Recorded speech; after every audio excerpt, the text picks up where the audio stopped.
Live from beyond the Beltway, this is Bruce DuMont with our weekly analysis of national politics, featuring occasional injections of rumor and innuendo, all offered up by our panel of political insiders, pundits, power brokers, public servants, and most importantly, plain-speaking Americans from coast to coast. Tonight, featuring commentary by Libertarian Bruno Behrend, Libertarian Eric Kohn, Democrat Mark Cassello, and Republican Jeanne Ives. Our program tonight coming to you from my own base at WCGO in Evanston, Illinois. Nice to have you with us this evening. 1-800-723-8289 is the phone number. We're wide open for discussion for the next 2 hours. 1-800-723-8289. And we're going to begin our broadcast this week, something a little bit different. We don't have people that are, at least at the moment, pitted against each other, although they're going to disagree on some points. We have two libertarians that are going to join us to begin the discussion this week, and then we're going to move to a partisan Republican and a partisan Democrat, or at least a partisan liberal and a partisan conservative in hour number two. But I want to begin. Bruno Behrend and Eric Kohn both joins us. They are both libertarians. And Bruno, I'm going to start with you because where are you on whether or not you're going to vote for Donald Trump or not? I guess the best way to put it, first of all, I'm a resident of Illinois, so your listeners know that my vote for Donald Trump has absolutely no impact one way or another, a vote against him or a vote for a libertarian.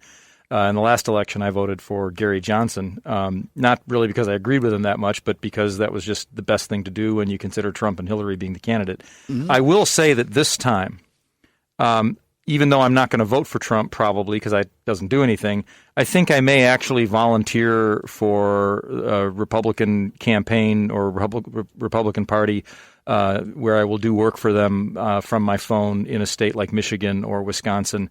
I think this is not really an endorsement of Trump per se, but this is an endorsement that the Democratic Party, as it is currently situated, does not deserve one more iota of power. And it isn't even so much the horrible policy in terms of the actual policies they're promoting. It's the actual complete crushing of any and all dissent, completely going off the rails at anyone who disagrees with them and their attack on free speech. Let's get Eric Kohn, also a libertarian, who I ask the same question, Eric.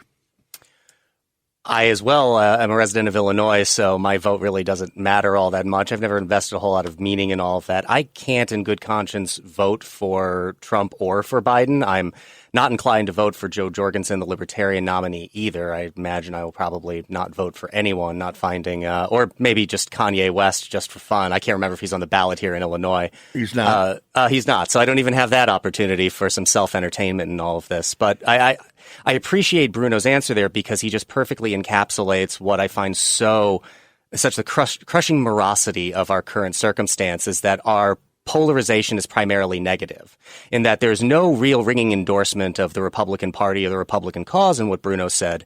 There is the other guys are so bad. And this kind of negative polarization is a huge part of what is really causing a lot of trouble in this country and tearing people apart. So you do not believe that this is the most important election ever? We hear that every single election cycle. No, I don't think it was true the last time I heard it. I don't think it's true this time, and it's probably not going to be true the next time. And honestly, I'd really like to know. What about you? Well, I agree with you. We hear it every 4 years, but we seem to be hearing it with a greater sense of at least intensity than previous years. Well, it's a very good point, and the answer is I don't know. We don't know. Was Kennedy versus Nixon the most important election ever? We all suffer from our specific bias. Could have been Reagan versus Carter. Every single one of us suffers from our own bias, and our own bias is always going to lead us to say, no, this time it really matters. When in fact, maybe it didn't. I think you could take Obama versus Romney and say, well, that one wasn't very important. Obama versus McCain, maybe it was, maybe it wasn't. But I will make I will lean slightly in favor of the case that this is a pretty important one. And it's not just because, Trump is wonderful and he's the only person who can save America and all of his fans who actually think that kind of stuff. But I will continue to make the case, and you'll hear me say it a lot tonight. Today's left is, in my opinion, exceedingly dangerous. We're going to come back to that topic in just a moment, but I want to ask Eric Kohn. Eric, do you believe that the Supreme Court nominee should be voted on before the election? Yes, I think what could happen from voting on a nominee after the election in a lame duck Congress is going to be more damaging than anything that could come from voting on the nominee before. And I think the momentum seems to suggest that they are going to vote before the election. Explain that. Explain why it's worse afterwards. Because you're going to, if you assume that what seems like the most likely outcome of the election, which is Joe Biden wins, voting to confirm the nominee after the American people have weighed in on that and given a rebuke to Trump is a really bad look, and I think has the possibility of tearing people apart even more than we're tearing ourselves apart right now. Bruno, your take on the vote, should it be before the election? Yeah, I think it should be before the election. We have all manners of hypocrisy. Every single Democrat and every single Republican I have heard talk about this has had two different positions on this in the last 4 years, just based upon party and timing. So everyone has been hypocritical on this. I think presidents should get their vote, and if it's not unconstitutional and if there's no dirty tricks, vote on the judges. Let me go even further. I don't just think it should happen before the election. I think it should happen tomorrow. The modern confirmation hearings are an absolute farce. They do not produce anything really of meaning or of value. They should just put the nomination on the floor and they should vote for it. We're completely in agreement on that. And I would agree, because everybody pretty much knows where they're going to go. And I think one thing that nobody talks about, and they never do, because it's a little ghoulish to do so. I mean, you have a lot of Republicans who have said they're going to support this nominee, and they're gentlemen of advanced age for the most part. We don't know whether they're all going to be alive in the next 2 months or next 2 days. They don't have a lot of wiggle room. Well, that and I think we're all in agreement that there's no real reason to delay. You know, I don't know there's probably all kinds of deep polling data that says what should we do and what can we do. But, you know, when you sift through all that stuff, it's pretty cut and dried. You've got a few months left in the election. You have an unknown outcome. You've got the Senate and you've got the power to make a nomination. So why not use it? Yeah, the history here is actually very clear that in election years, there have been nominees that have been put up in election years.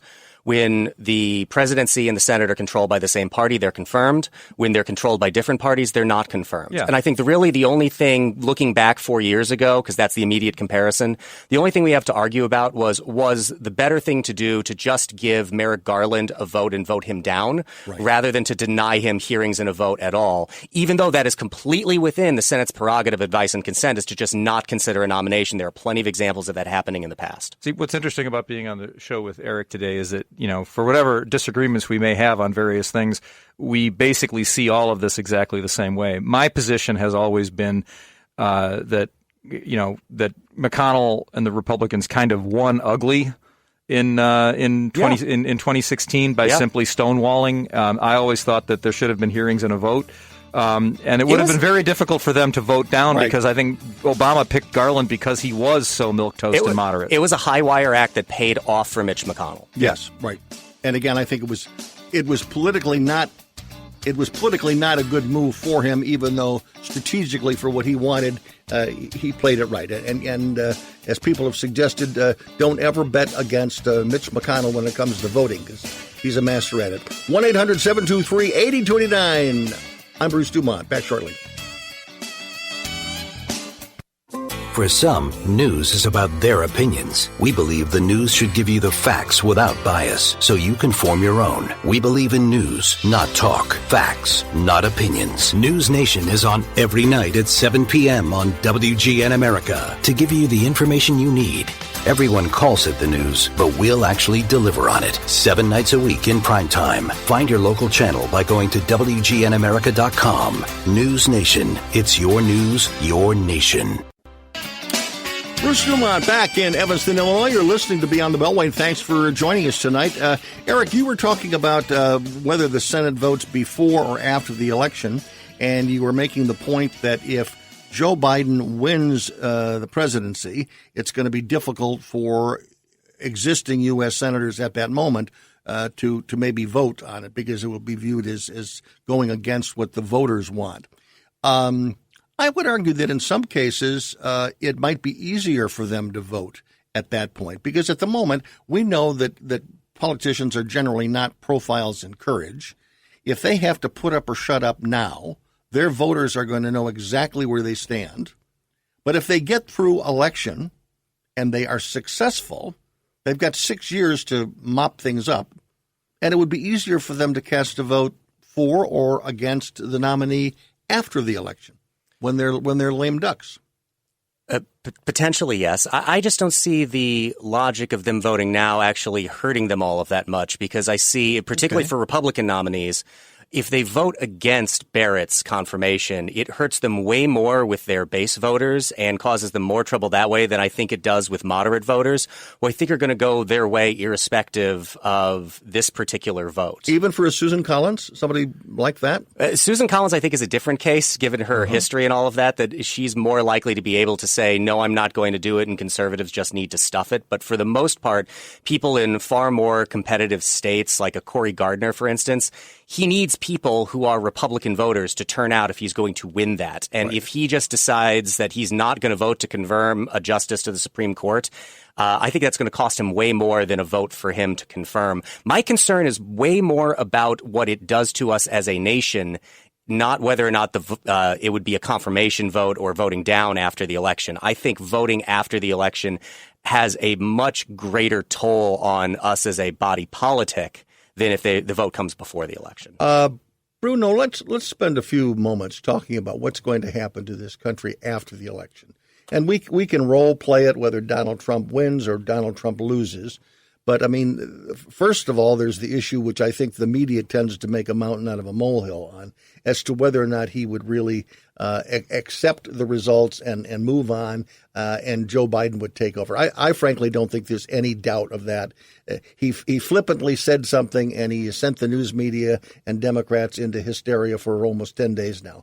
So something he does better than anybody else. He knows how to change the subject. But my question to you is, if Donald Trump, let's say Donald Trump wins, what do you think happens to the anger, the frustration, the street demonstrations, the street rioting? What happens to the country if Donald Trump wins re-election? I think there will be a very short-term temper tantrum, and there's going to be some people protesting and screaming at the sky and, renting their clothing and stomping their feet and, putting their hands over their ears and going blah, blah, blah, blah, blah. That's what the left is very good at now. I actually think does that include rioting?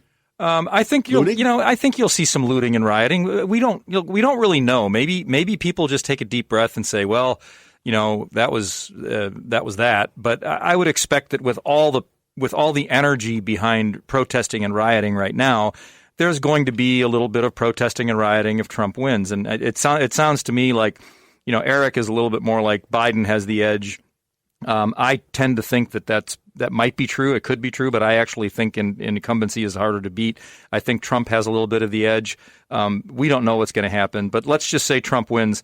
In a comparison, I think you're going to have a short-term little bit of looting, a little bit of rioting, some foot stomping. I think the biggest danger in terms of violence and looting and protesting is if Biden wins, because I look at the left right now and there's all kinds of resistance from suburbanites and people. They don't want to see their homes wrecked. They don't want to see the Portland protesters leaving the streets of Portland and going into the residential neighborhoods and demanding that they put up or shut up.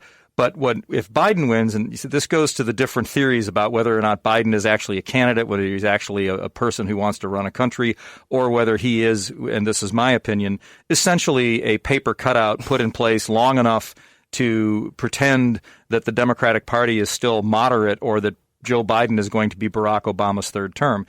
Just in terms of policy, Joe Biden looks nothing like Barack Obama's third term. But in terms of the cultural pressure and the cultural left and how off the charts they are, I think that the moment Joe Biden is president, you're going to see Antifa, BLM, and the people that are behind all of these very, very well thought out and very, very sophisticated Alinskyite strategies. They're going to start rioting in suburban areas. They're going to start rioting in residential areas. They're going to start putting the pressure on not the right, they're going to start putting the pressure on the left, and the left, the moderate left, what's left of the moderate left, will capitulate to the hard left so fast you won't even see what's coming. All right. That was a long answer, so we're going to give you the not the same amount, Eric, but it's fine. Pick any one of those arguments apart. There's a lot there. Yes. Let me say first that Donald Trump saying what he said in response to the reporter asking if he would accept the outcome of the election, I don't think there's a chance that he decides he's not going to leave the White House. But what's problematic about that is the answer to the question, as strangely asked as it was, the answer is yes. And it doesn't do any good for anyone, him, the country, anybody, for him to give an answer to that question other than yes, he accepts the peaceful transition of power if he loses. Agree. So I think it is worth stating that it's not just his flippancy, but it is the things that he does. His tweeting is an example of this that drives people crazy. To Bruno's point about what he thinks will happen given the possible outcomes of the election, I think it gets worse, but it gets worse in different ways depending on who wins. I don't find the logic that I think Bruno attempted to lay out of how if Biden wins, the rioting gets worse to follow at all. But I do think that those elements will be emboldened in some sense. I don't disagree with that. But if Trump wins, this suggestion that Bruno seemed to make, or maybe not, and I'll let him clarify, that there'll just be a little outburst and then it's going to go away, I just think is ridiculous. It has been escalating over 4 years. And Donald Trump's whole thing, and that you hear from his defenders, is that, he trolls people, he makes them mad. And then we act shocked that people are mad and angry. And he's going to continue to do that with reckless abandon over the next 4 years if he wins re-election. It will get worse if he wins. It will get worse if Biden wins, but just in a different way. That may be true. We're playing with. I think both Eric and I agree that the whole nation, and quite frankly, the entire West, is a little bit in uncharted waters here. So it's fair to say, to take a step back and say, well, these are various things that could happen. And I think Eric makes a very strong case that given Trump's personality.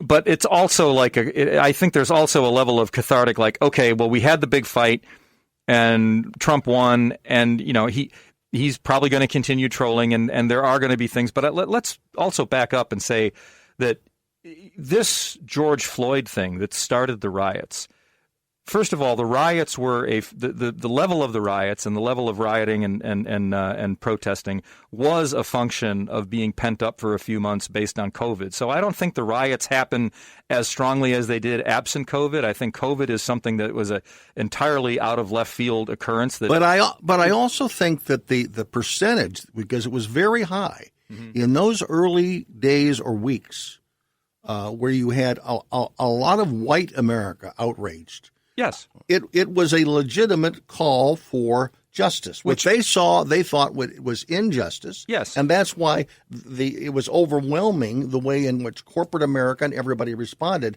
But then when the street demonstrations turned to street riots and looting, they meaning the BLM organizers, they lost control of their movement. Well, yeah, that and let's also, in neither of us are big fans of Donald Trump, but 36 hours or 24 hours after the George Floyd event, Trump put forward a very, very decent comment saying that this shouldn't happen. This was a travesty. This was a tragedy.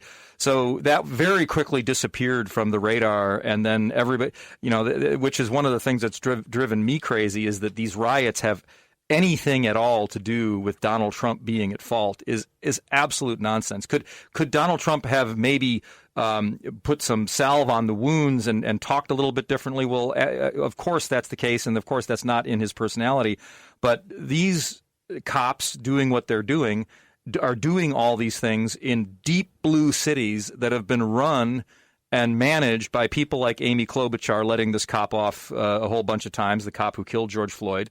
These, the schools that are bad, the things that are causing problems for African Americans and the poor and the disadvantaged in this country are all things that are part of the blue church that they believe in, that they demand. And then to sit there and say, oh, well, Donald Trump is at fault for this, I just think that's nonsense. It is nonsense that Donald Trump is not at fault for it. But, you go back again to the problems that Trump in his character makes these things worse, because he can say one thing in one moment that is seemingly presidential, and by the next moment he is tweeting something out that is completely unpresidential. And that is, that is what people have bought. In 4 years ago, basically, the American people decided that they kind of had an idea of what Hillary Clinton might be like, and they looked at Donald Trump and thought, well, I'm going to buy that ticket and take that ride. I just don't know how much, as a polity, we are better off for it. And I'm cede the arguments that people on the right make about the good policy outcomes that have come with this. But I think Donald Trump, I've always said this, that Donald Trump is not the cause of our problems. He is a symptom of our problems, and he is making our problems worse. And if more people could acknowledge that last part, I think it would be very, very helpful. Let's find out if there's anybody out there that agrees with that. 1-800-723-8289. 1-800-723-8289. When we come back, we've got callers on the line. And we're also going to be talking about today's New York Times. They now have Donald Trump's income tax records, and they're going to talk about it and talk about it and talk about it. And when we come back, we'll talk about it. I'm Bruce DuMont.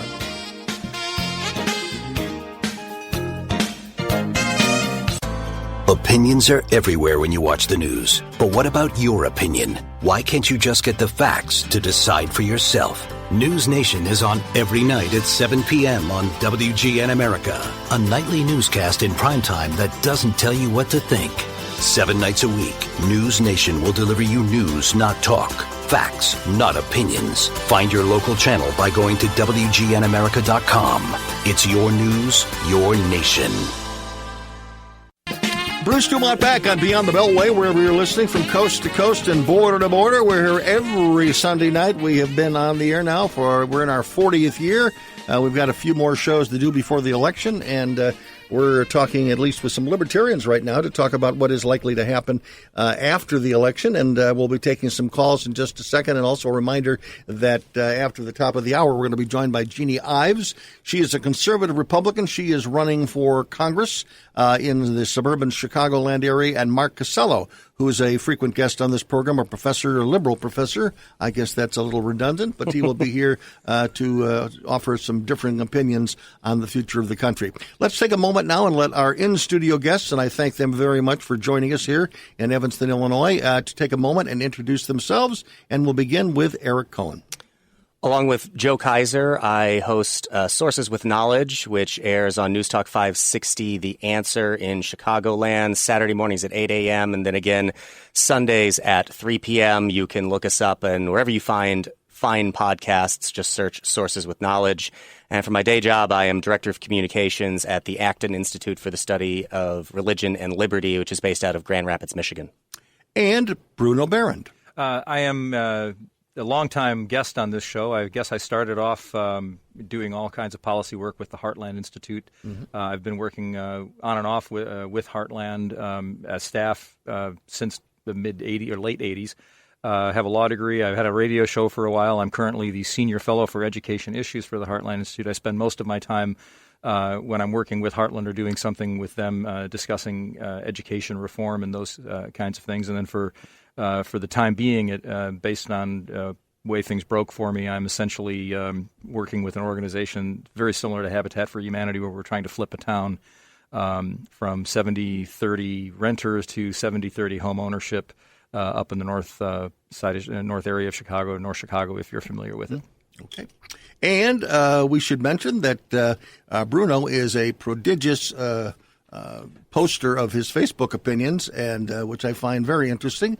And if someone is a guest on this program and you've heard them, we have invited them to offer their Facebook posts and any essays that they present to our Beyond the Beltway fan page. And if you are not yet a Beyond the Beltway fan, you can go to Beyond the Beltway fan and ask to be a friend this evening, and we will add you to the list, and that means that future comments by either of our guests, you can read them there. Do you accept podcast episodes as well? No, we haven't got to that yet. Okay. But perhaps we will. Let us now go to our guests. Before we get to the New York Times, we do have a couple of callers that have been waiting quite some time. Let's head west to Carmel, California. Mark Carbonaro. I think it's Mark Carbonaro. Is it Mark Carbonaro? Mark, are you there? Line 2? Is line 2 there? Brian in Roselle. Who is this? No, Bruce. Who is this? Bruce, this is Mark from Carmel, California. Okay, but you're not the Mark Carbonaro, so I've made the same mistake 2 weeks in a row. Go ahead with your question. Right, he's a good friend of mine. Listen, I just wanted to make a brief point that you didn't touch on, and congratulations. I love these two guests because, frankly, they sound far more like the conservative mindset that I have than anything the Democrats are putting out there right now, because I'm, frankly, a conservative with a libertarian bent. Okay. But the most important aspect regarding the immediate vote regarding the Supreme Court would be that it's going to be adjudicated, the election is going to be adjudicated in the courts. It's going to go to the court, and we want that ninth member in there to help us out, because if it's a 4-4 court, it's going to be a mess. But we don't know. So I think we should have that. But let's be clear here.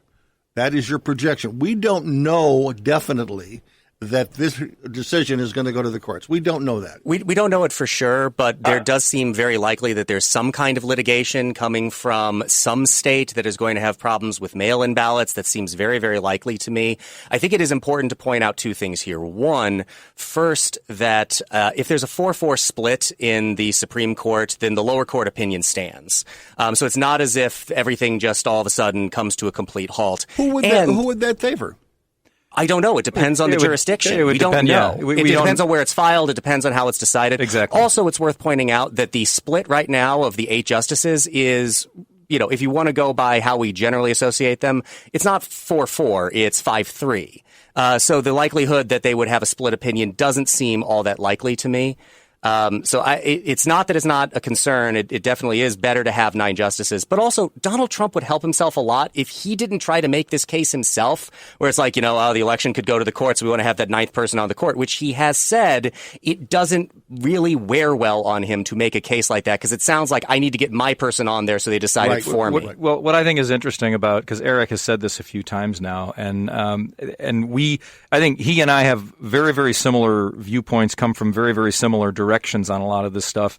And I would be willing to bet that on election night 2016, we both thought, or the day before or the week before, we both thought that Donald Trump's chances of winning were next to nothing. Pretty slim. And what I think is interesting about Trump, and I don't find him a very smart policy guy, and I don't find him a very endearing personality at all. I will say, and I've said this on your show before, Bruce, the guy is a bit of a savant in manipulating and reading the tea leaves of the people. And I think he does better than anybody expects most times out, yes, independent of the fact that very, very big brains like Eric, and I'll put myself in that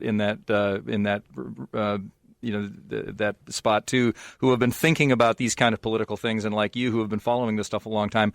We've been so busy following this stuff a long time that we look at somebody like Trump and say, oh, that can't possibly work. And he doesn't help himself.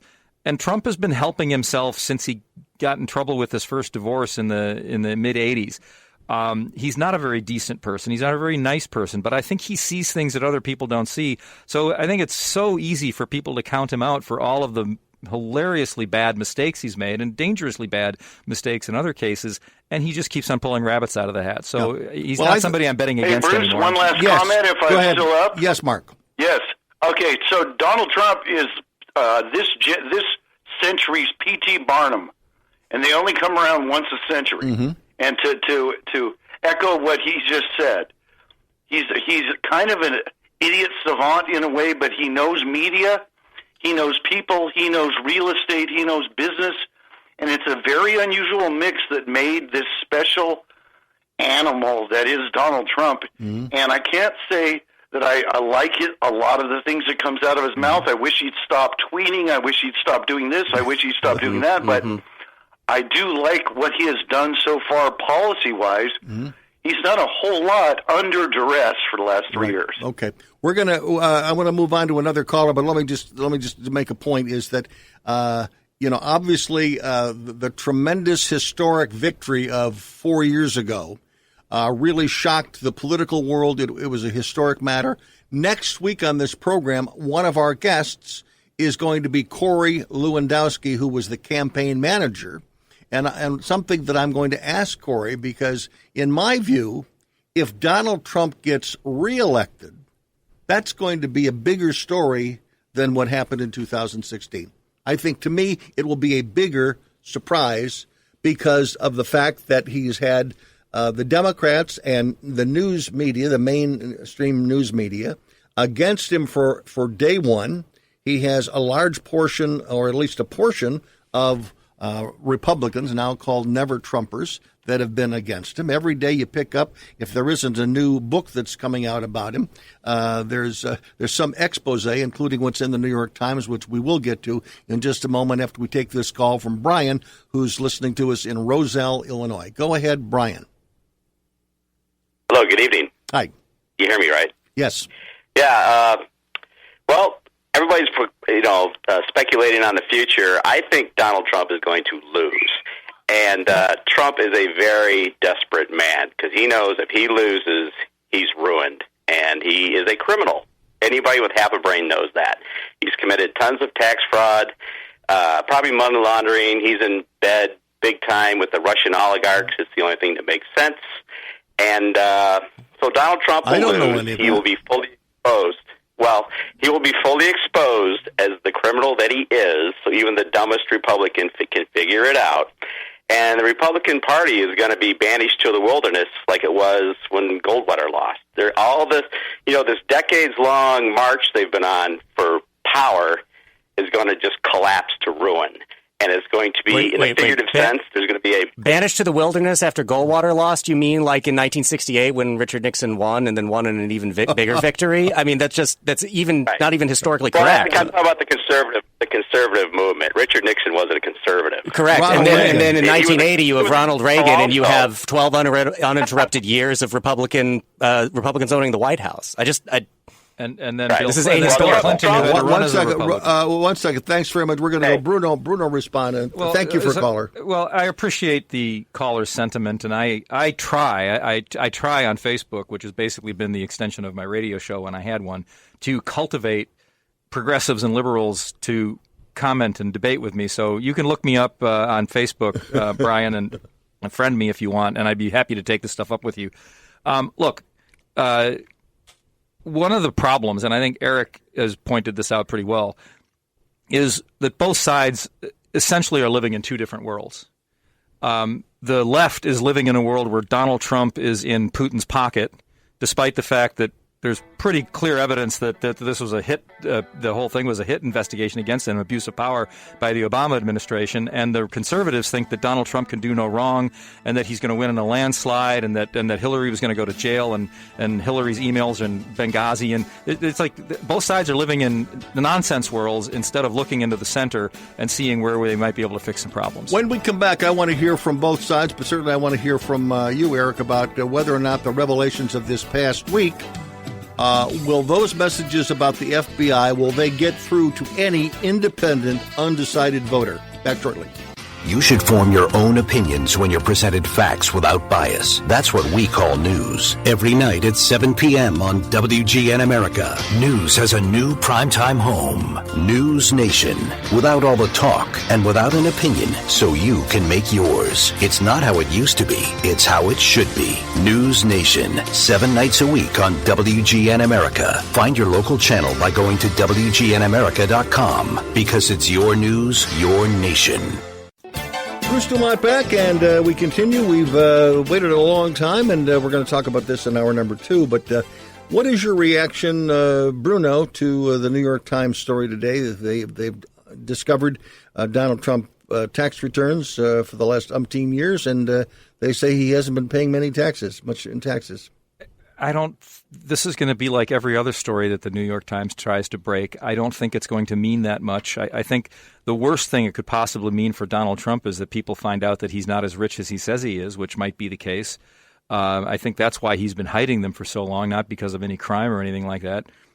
I was bringing this up back in the 2015-2016 time when everybody was talking about how he's a billionaire and he's so rich and he's so smart. He's like, how do we know he's so rich? It's probably lucky if he's a billionaire by 1 billion, and if he is, so what? Clearly, he's been successful enough as a businessman. But this is the thing that I think is going on with this election, and this is why we don't really know. But I don't think there's more than like 5 people in the country who are undecided. They know how they're going to vote, and this is going to be based on turnout, and it's going to be based on who's really going to show up to vote when push comes to shove. Because the New York Times isn't going to convince any conservative who's thinking about voting Republican that this is the thing that tears it for them and that they're going to change their view. And it's the same thing about people who hate Donald Trump.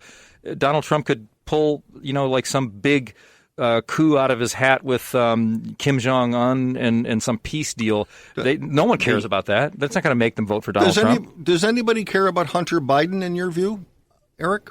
No, not particularly, I don't think. And if they were going to have an opportunity to care about it, the Trump campaign dropped that whole story way too early for it to be very impactful on the election, because we've essentially litigated all of that already, and we did so in the impeachment. And impeachment happened this year. Does anyone really remember that it was this year that it happened? Yeah. I think and Nancy may want to do it again. We'll see. I think the interesting point from what I've seen of the New York Times story already is, and we're all in Illinois, and I think we know this better than most people, that what the corruption is not what's illegal, it's often what's legal. And I think what we're probably going to see in these tax returns is that Donald Trump was able to utilize the tax code as it exists by hiring a lot of expensive lawyers and accountants to reduce his tax burden to a level that makes people go, oh my God, a guy that's that rich is paying that little in federal income taxes.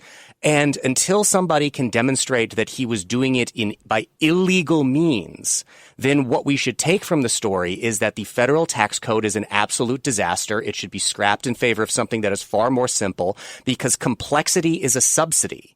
And the complexity of the tax code is the kind of thing that benefits the wealthy and the powerful and screws the people who are in the middle class and who are poor. Another issue before we go to a broader discussion in hour number 2. There was a verdict that came out of Louisville, Kentucky this week, and it led to violence in the streets, or demonstrations that turned violent. 2 police officers were shot, fortunately not critically. Your reaction to the way in which the people responded to that and the way in which the Democrats have played the issue? Well, I don't know that... let's put it this way. I think the Democrats have learned a little bit of a lesson with how much they backed riots and backed chaos in Portland and Minneapolis and other places, Seattle as well, that I think they were actually less crazy this week. And based on all the things that I was reading, you ended up with a kind of like Solomon-like, let's cut the baby in half decision, because we can't go after these 2 cops who actually did the shooting because they were justified in the way they looked at it. So we're going to go after this guy who fired wildly into another house. And I did not follow as much of the detail of the Breonna Taylor shooting as some other people did. So I looked at that verdict and said, boy, I can understand. I mean, we live in such a strange time right now where everyone is so emotionally charged with the way things are breaking that you have to literally step back and read like 10 or 15 articles from 5 or 6 different viewpoints to even make sense of it. This is another case where we are not well served by everybody's seeming insanity. Right. And inability to look at things with a calm and reasoned mind. What happened in the Breonna Taylor case is a tragedy. And I mean that in the true sense, in that somebody is dead. And if you follow the actual letter of the law, nobody really did anything wrong.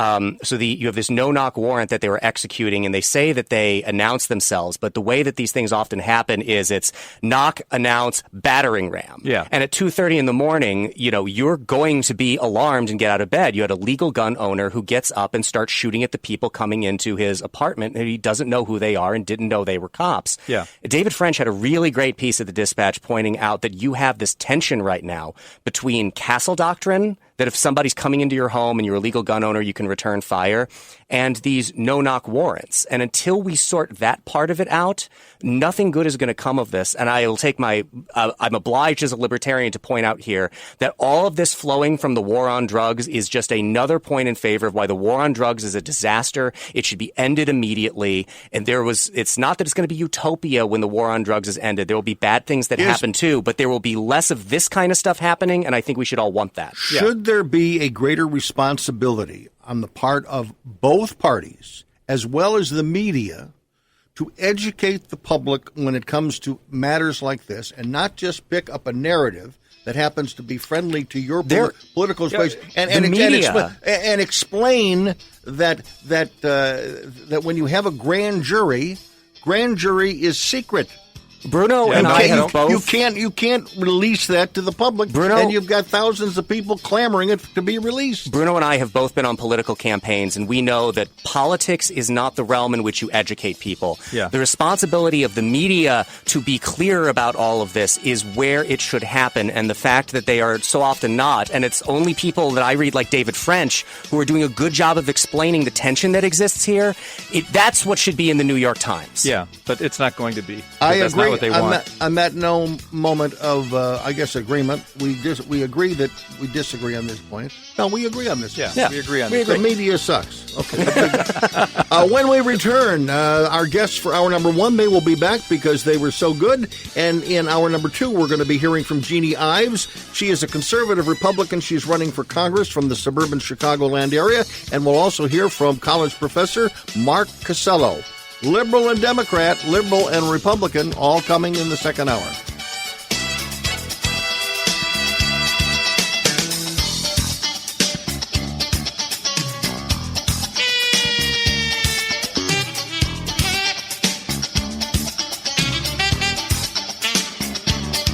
For some, news is about their opinions. We believe the news should give you the facts without bias, so you can form your own. We believe in news, not talk. Facts, not opinions. News Nation is on every night at 7 p.m. on WGN America to give you the information you need.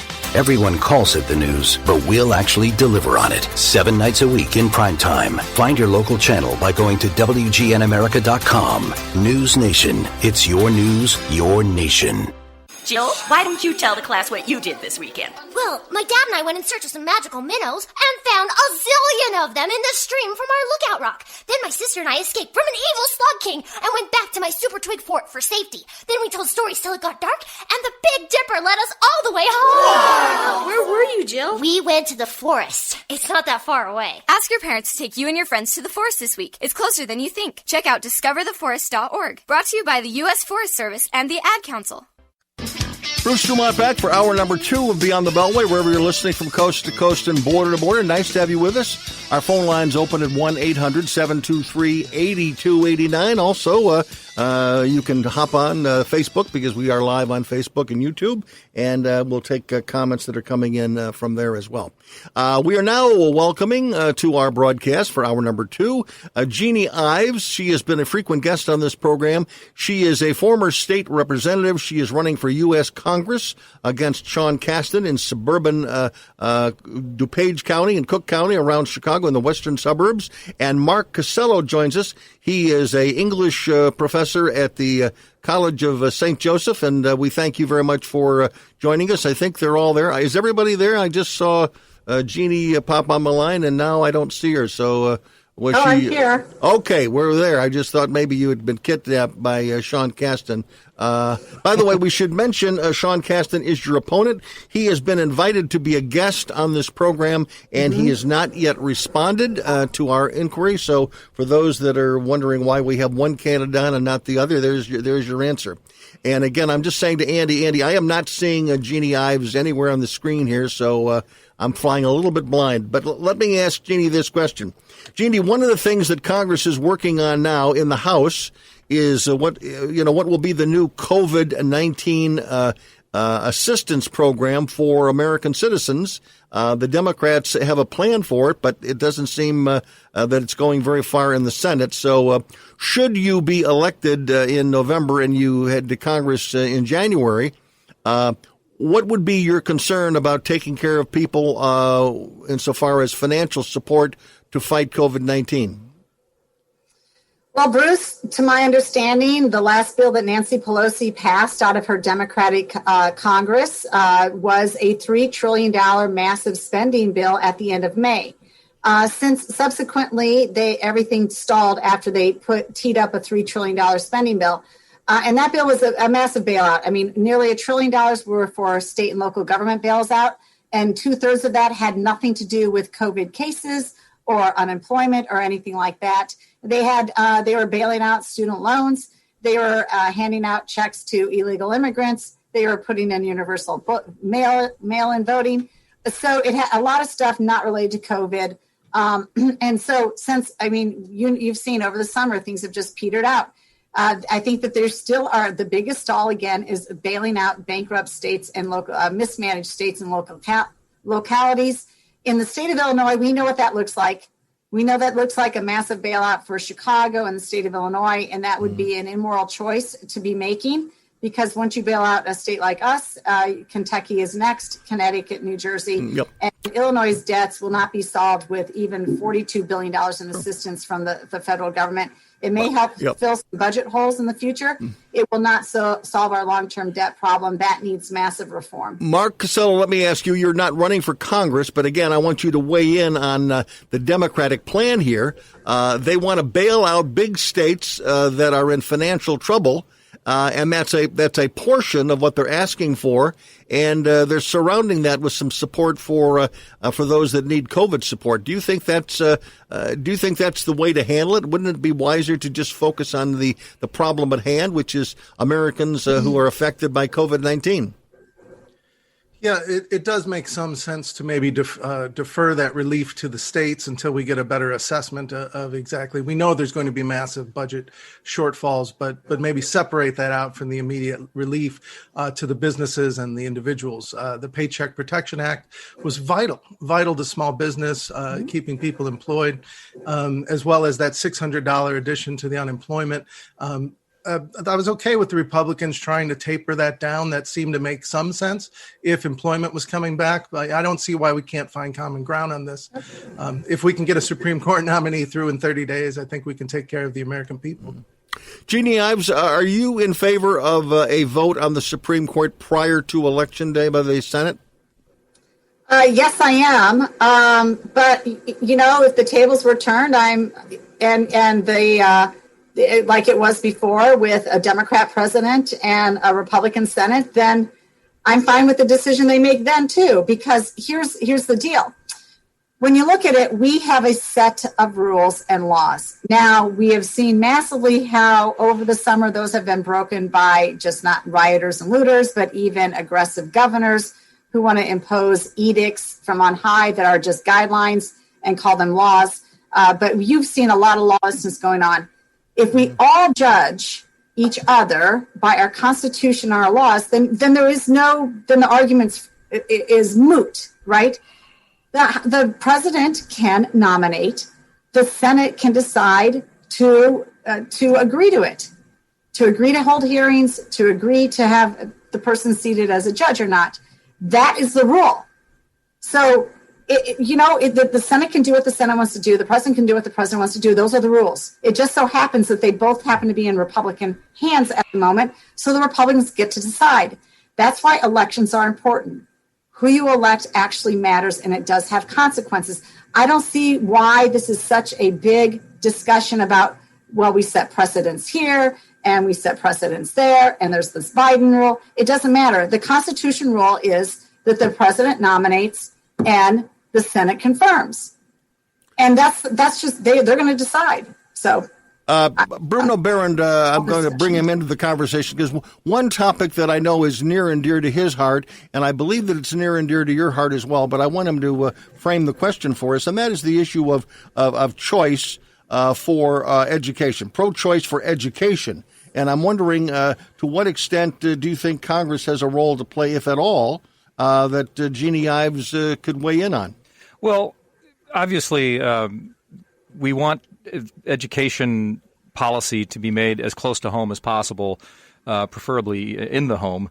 and at the closest to the voters. So the last big federal thing that happened was Common Core, which is again proven to be a complete disaster, as all large, giant reforms are in terms of being a waste of money with lower test scores.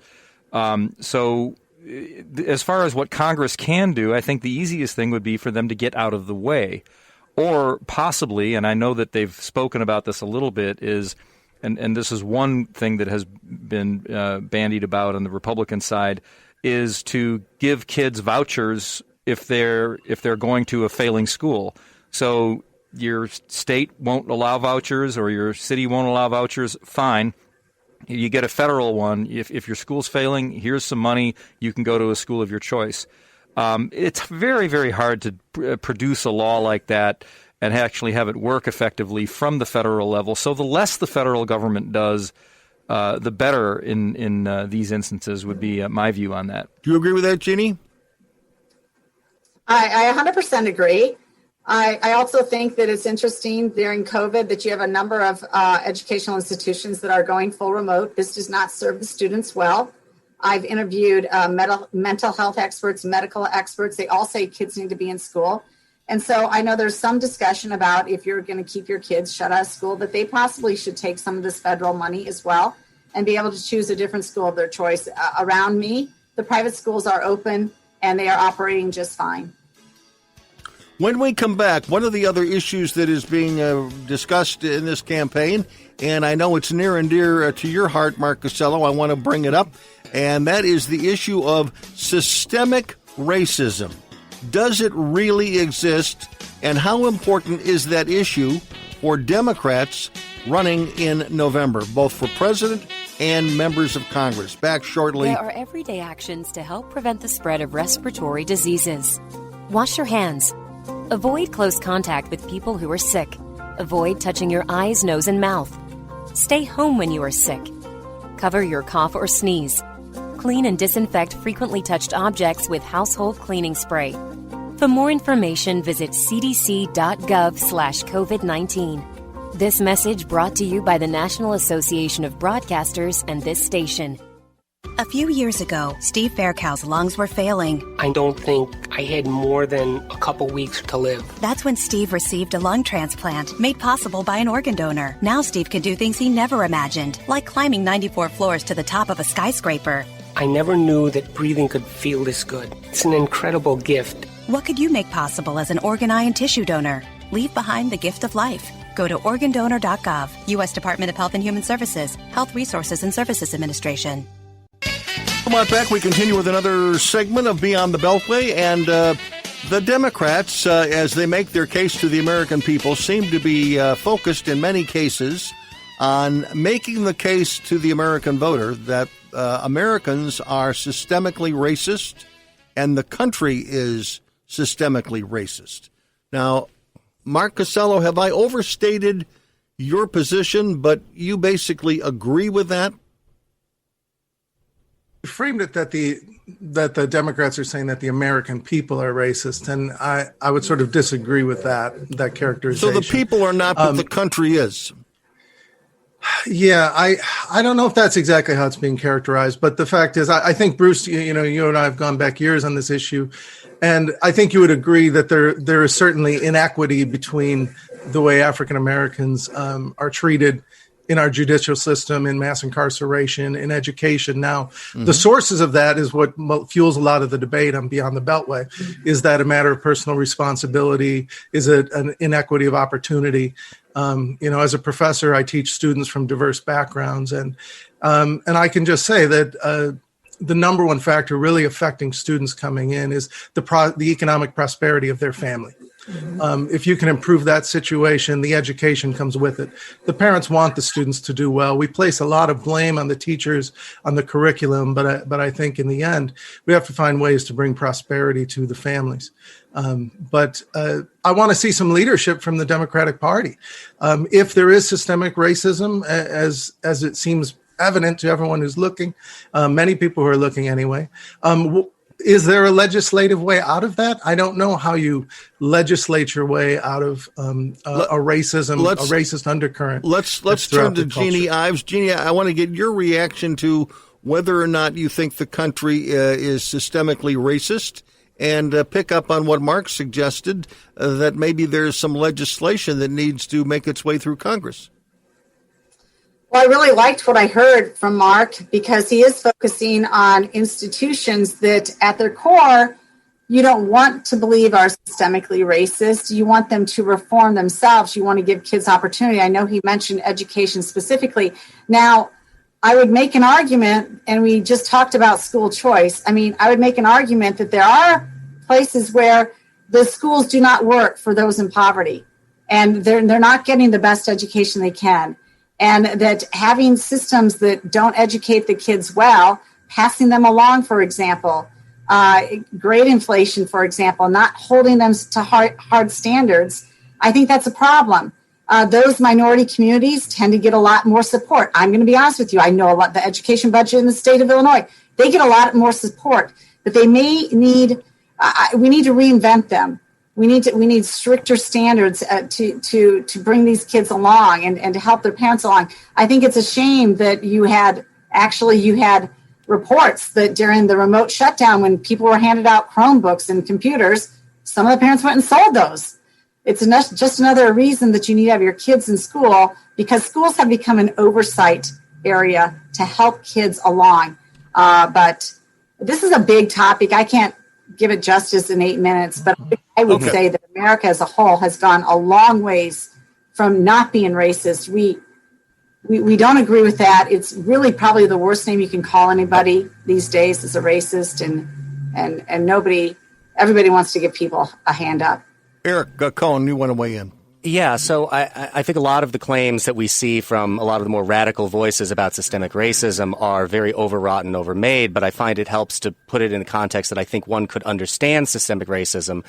I grew up across the river from St. Louis, and if you look at the history of the way St. Louis County has come to exist, it's about 1 million people now in total, and there are about 104 different municipalities. And here in Cook County, there's, by orders of magnitude, I think there's somewhere around 4 million people, and there are about 50 municipalities.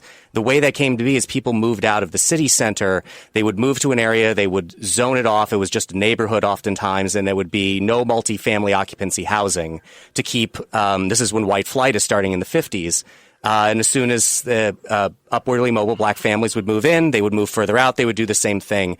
Now you have these tiny municipalities. Ferguson is an example of this, where the only interactions, because there's no property tax base, there's no sales tax base, they get most of their money from police enforcements. And the police enforcements that happen there are disproportionately affecting the black populations of those areas. That's a case where I think the idea of systemic racism is comprehensible. And I wish more people would make cases like that rather than these blanket allegations of the whole country systemically racist that just get people to turn away and not want to listen to what anyone has to say.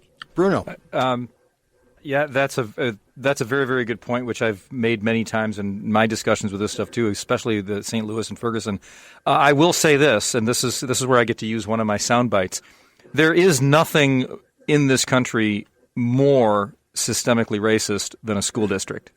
That you can move into a place where you can keep other people out simply by the steepness of the property taxes and the niceness of the homes. There is nothing more systemically racist than that. And what's very interesting, I've heard all kinds of liberals argue disparate impact when it comes to, like, you've got a company and some people don't rise as fast as other people. And disparate impact is a very, very interesting doctrine. I tend to lean against it.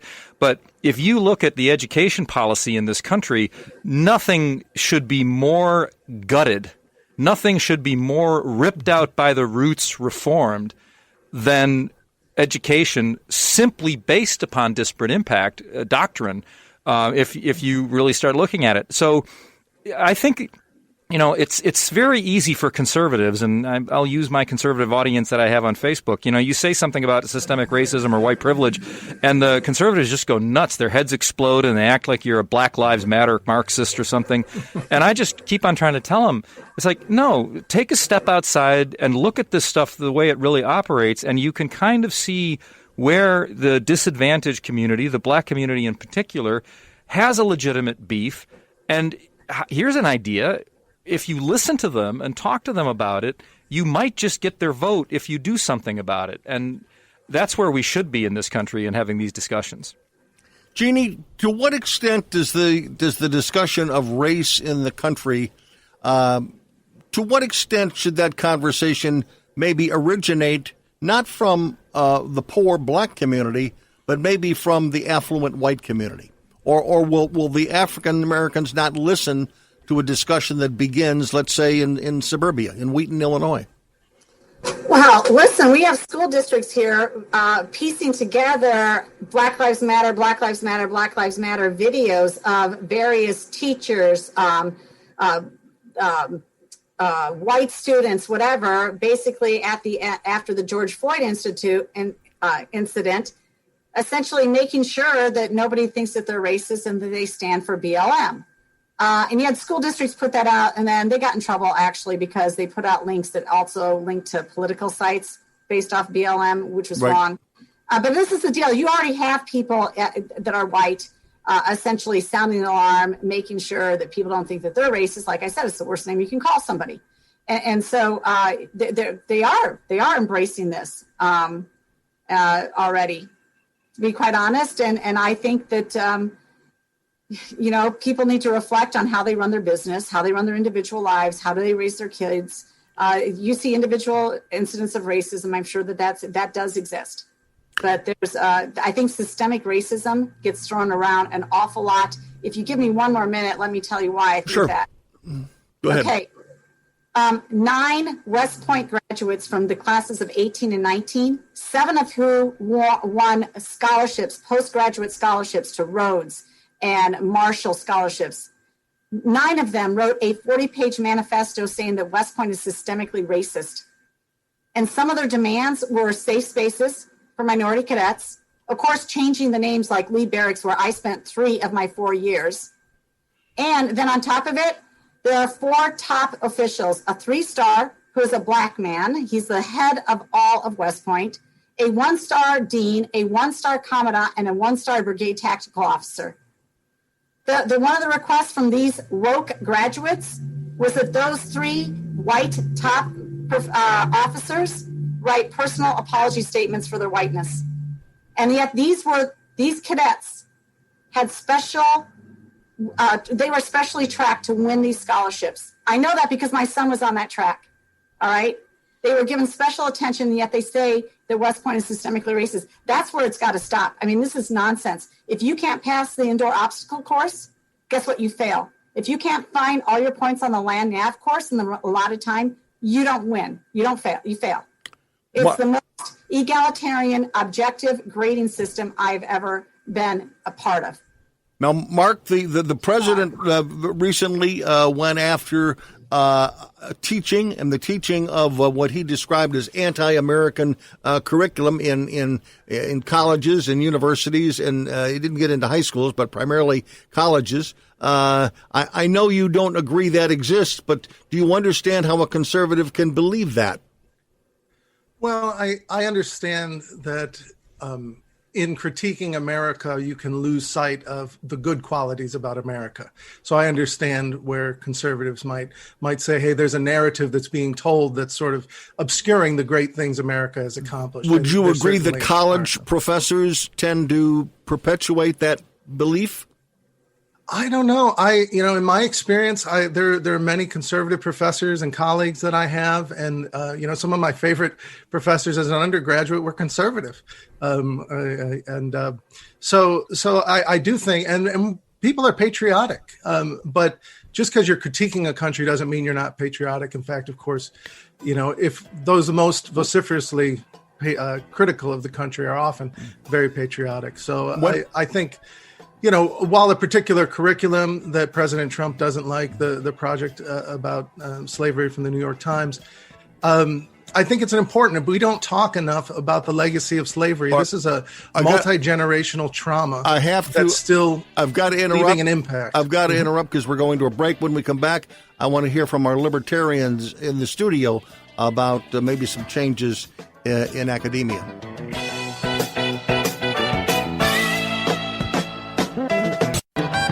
Bruce DuMont back. It's Beyond the Beltway. It's Sunday night. Nice to have you with us from coast to coast and border to border around the world at BeyondTheBeltway.com. Don't forget that if you ever miss this show, there's no such thing as missing this show, because if you go to BeyondTheBeltway.com or you go to YouTube or you go to Facebook Live, I mean, we're there. We're like, you can't get rid of us. I mean, what you're listening to right now is the new show for this week.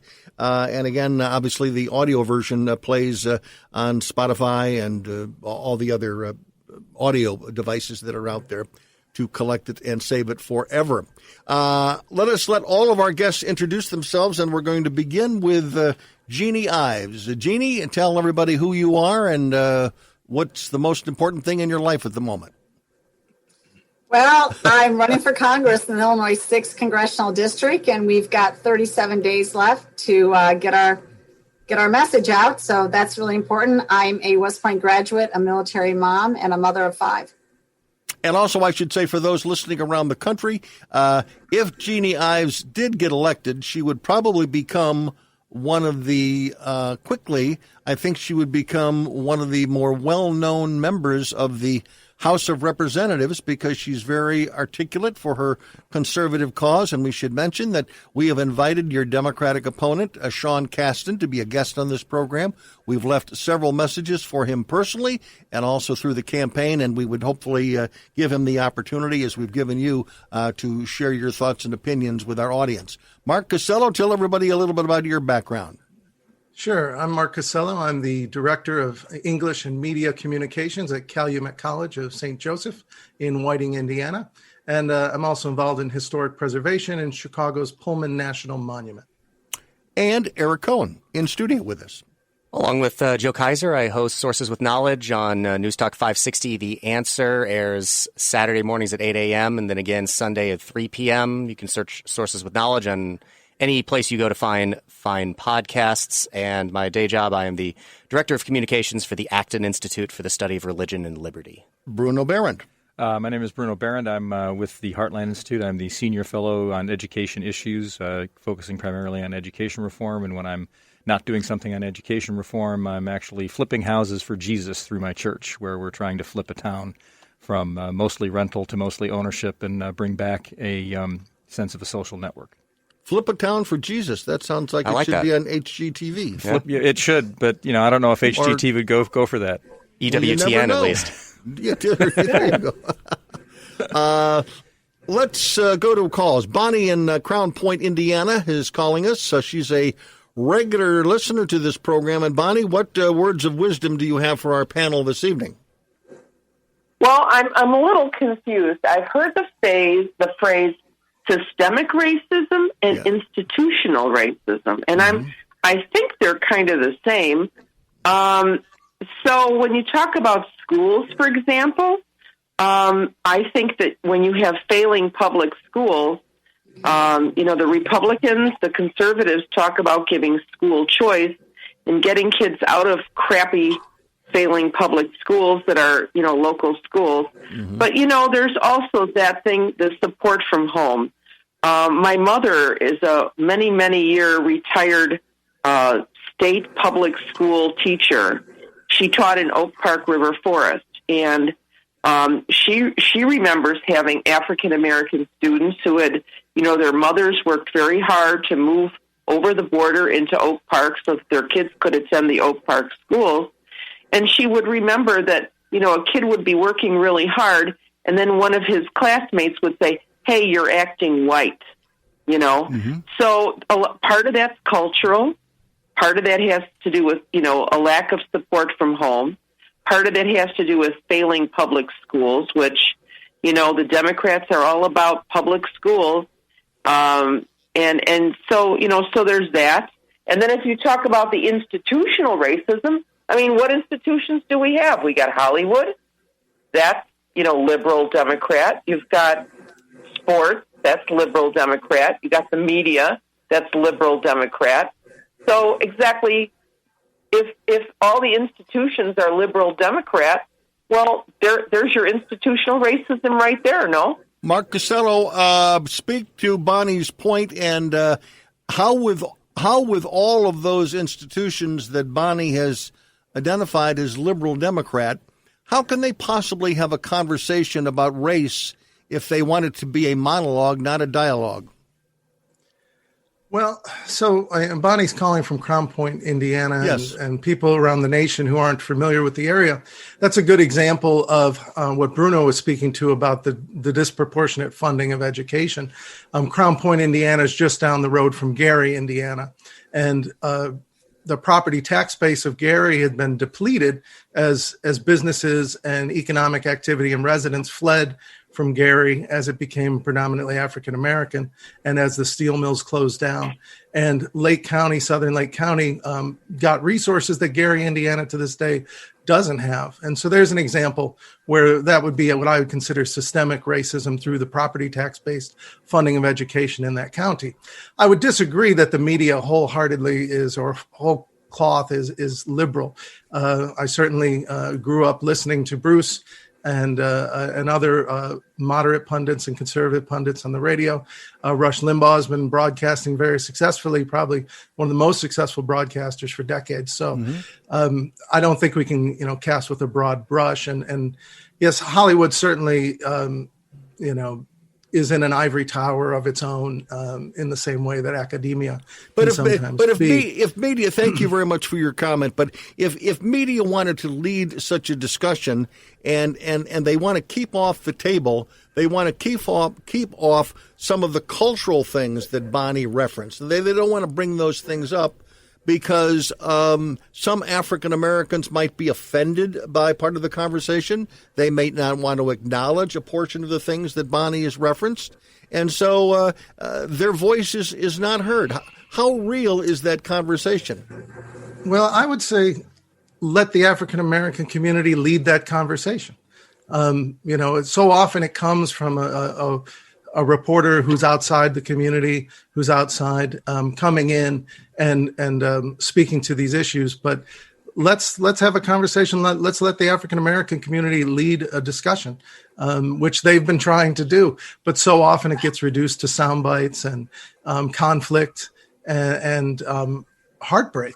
But I think the African American people I know, they just simply call it the struggle. This is the struggle, and it's a fact of their life. Isn't part of that discussion? I want to ask Jeanne about this point, bring her into the conversation. That's why I get back to what suburban input is there in that. I mean, another part of the diversity that I would like to see is it's just in recent years that there's a diversity of thought articulated in the media by African Americans. I mean, you see a number of conservative Republican African Americans that appear on television. Most of them are on Fox. There's no question about it. But at least they're there. You would never hear those conversations on any of the big three networks ever. Jeanne, your thought on that? No, you're absolutely right. And I know you've had a good friend of mine who is actually helping my campaign, Stephanie Trussell. She's a great conservative Black voice in the Chicago media market. Mm-hmm. But she's really usually on AM 560 or something like that. She does not get she doesn't get the plum spots to come in and represent the Black view, the Black conservative view on any of the big network stations. Mm-hmm. So it is interesting. But I tell you what, I think this election is going to be really interesting to see where the Black vote goes, because I think that I've seen a whole lot of people walking away from the Democrat Party. Many of them are Black Americans who have had enough, and they've seen what's happened to Chicago, particularly, and they want a new way. Bruno Behrend said earlier in the program that he believes that one of the side effects of an election, if Joe Biden wins, he believes that the radical left, which have really been taking over a lot of streets and have led to some street demonstrations and violence, that he thinks that they will move their venue to the suburbs.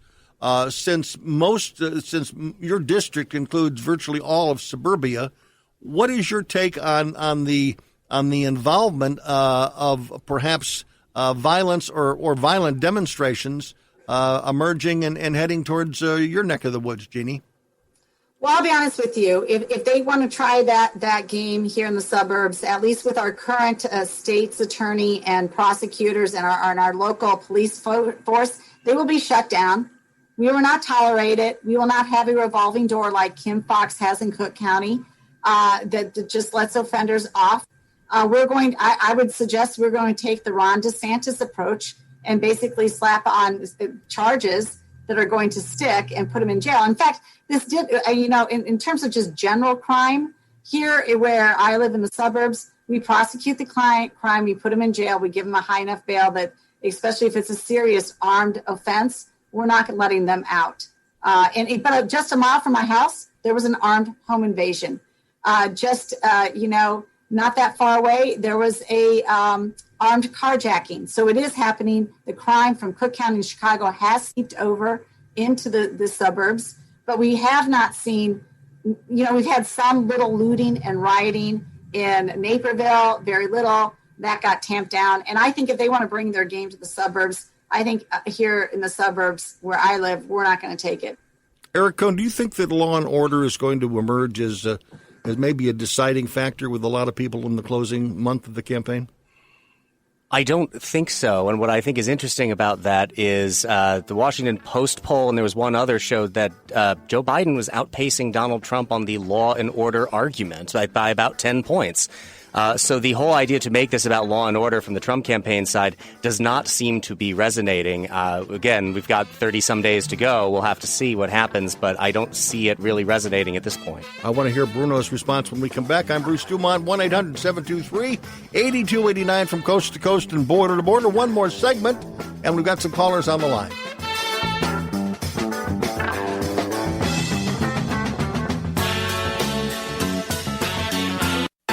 That's happening. Bruce DuMont back. Pick up on that conversation, guys, you were having during the break. It was a good one. Bruno. Well, so basically, Eric and I have this disagreement, and, we have a very, very similar viewpoint on Donald Trump, probably.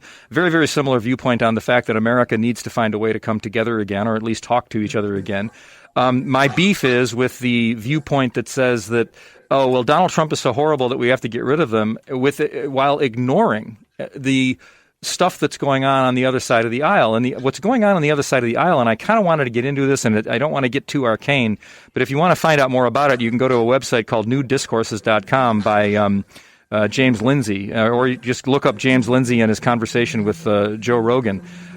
We have what has happened and what's been going on in this country.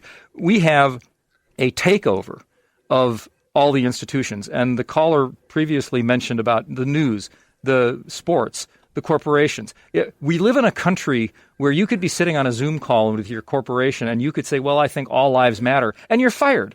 Now, I can discuss the beef about whether you want to say Black Lives Matter or All Lives Matter. I've told my conservative friends there's nothing wrong with saying Black Lives Matter. It isn't a Marxist comment or anything like that. But if you live in a country where your corporation can simply fire you because of literally a psychological fever that is going on in this country right now, and you're seeing it in sports, and you're seeing it in academia, and you're seeing it everywhere, that the moment you live in a country like that, where you can laugh all you want, you can say it's being catastrophic or hyperbolic, we are on the border of a social miasma. We are, and if you look at the left, they are much closer to the Jacobins of the French Revolution, and they are much closer to the Maduros and the Hugo Chavezes of the world in terms of policy than they ever have been anywhere near Barack Obama. So Joe Biden's first term isn't going to be Barack Obama's third term. It is going to be AOC's or Hugo Chavez's first term. This is where their policy is going. All right. I will let Eric respond, and then I know Mark's got to find a comment. The idea of Joe Biden as the ultimate bank shot when they could have put a Bernie Sanders who actually believes all of these things is a really interesting theory. There's no difference there's no difference at all in the platform. That's laughable. But folks, isn't it Bernie Sanders supporters? Aren't they a lot of the people that are in the streets? But my point with Bruno, what we were talking about before we came back on the air, is that my problem with the Trump law and order message is that, you see this meme with Amy Coney Barrett's lovely family, and this is Trump's America, and then all of these Antifa protesters, and this is Biden's America. Well, no, that's Trump's America, too. It's happening while Donald Trump is president. And we can point out all of these horribles of the left, and it plays out like the same conversation I had over and over again in 2016, where people would give these diagnoses of all of these problems that we have, and then get to the therefore therefore Trump fallacy. Therefore, Donald Trump should be president of the United States. And that does not follow from that. All right, I'm going to go to Jeanne. I'm going to go to Jeanne Ives, let her weigh in on this. Eric has just suggested that a lot of the bad things that are happening in some of these cities like Portland and Seattle, I mean, Donald Trump is still the president of the United States, and they're happening. Oh, yeah, I know. And all those places are run by Democrats, and at least Donald Trump understands federalism and says, you know, I'm offering my support, but you have to invite me in because that's what federalism's about. Do you think it would be? Do you think it would be? Janie, do you think it would be different after Election Day? Would Donald Trump have a different interpretation of what you've said is federalism if he wins re-election? Will these rioting, will it still go on in Portland or Seattle, or will those folks realize that the jig is up and they're about to get their heads smashed in? Well, I guess it really depends on how big of a victory he gets. I think that's the biggest decision. I think that the rioting will still continue. I think the left is unhinged at this point. I think that there's been every single Democrat refused to condemn the defund the police movement. That's where we are in Congress, okay? And I'm not okay with that, and neither are most other people. Law and order is a big issue. I will tell you that as somebody who is actively campaigning and hears from it from the grassroots. So in the suburbs, it is an issue. Here's, I think that federalism still stands. These Democrat cities will be run by Democrats, and the lawlessness will continue. But I would think that I have said here, job number one is to restore law and order across the nation. It is so important. So how do you do that if Donald Trump is this federalist that he'll only go in if he's invited? They're not inviting him in. So how is that done? I can answer that. Go for it, Mark. Let's actually bring justice. Let's talk about the issues. Right. Let's solve this problem.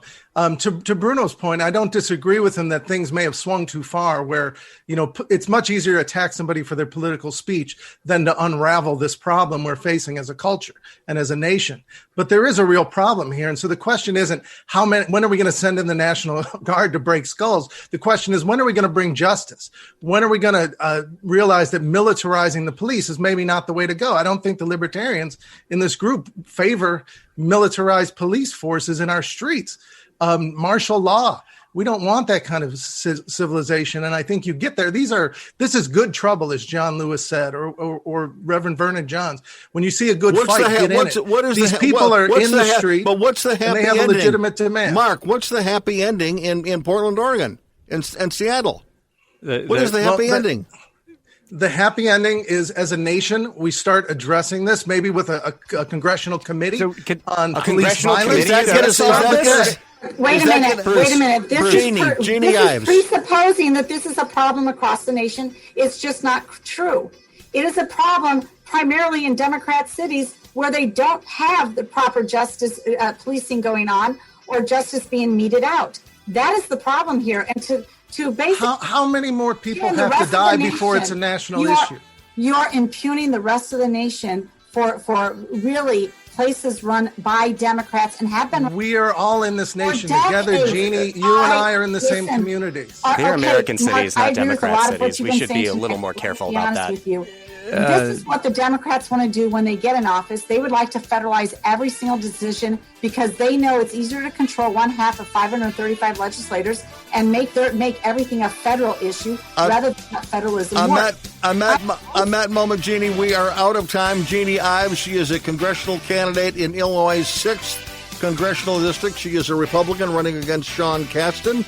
Also with us this evening, we've had Mark Cassello, and we've had in studio Bruno Behrend and Eric Kohn. I'm Bruce DuMont. Our thanks to Andy Miles for his assistance in the production of this program. Until next week, good night from Evanston, Illinois.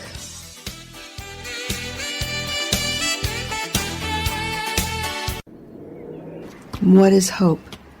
Hope to me was just that he would get to come home. I had no idea how hard it would be once he got back. I wish she'd stop drinking so much. She thinks it's helping, but it's not. I hope she sees that soon. I act like I don't care if he comes to my games, but I hope he does. I used to hope he'd find happiness again. Now I hope our marriage makes it. I hope Grandpa will get help. He thinks it's too late, but it's not. With everything that he's going through, I hope he sees a counselor. I just want my brother back. I hoped he'd get help. Stop hoping things would get better on their own. He told me to stop asking. I didn't. Then one day he asked for a ride. Hope is knowing there are other families just like yours, that the veterans they love got help and recovered. Go to maketheconnection.net and turn hope into action.